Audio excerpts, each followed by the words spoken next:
প্রিয় ভিউয়ার্স আসসালামু আলাইকুম, সবাইকে স্বাগত জানাচ্ছি আবারও নতুন একটি ভিডিওতে। আজকে আমরা চলে আসছি নবাবগঞ্জের সুইচ গেট বেড়িবাঁধে। অনেক মনোরম একটা পরিবেশ। আমরা নৌকা ভাড়া করি দুইটা, অনেক সুন্দর একটা পরিবেশ।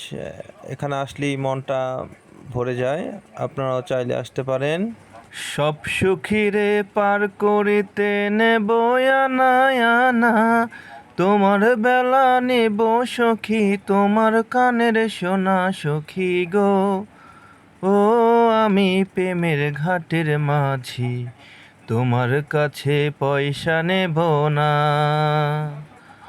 ও সজন সখী রে, প্রেমের ঘাটে পারাবারে ধরা দড়ি নাই, মনের বদল মন দিতে হয়। প্রেমের কথা জানি না, মনের বদল করি না, পারের করি লইবা যদি লও। থাকো সখী ঋণী থাকো, করি লব না। সবাইকে ধন্যবাদ জানিয়ে আমার এই ভিডিওটা শেষ করছি। আসসালামু আলাইকুম, আল্লাহ হাফেজ।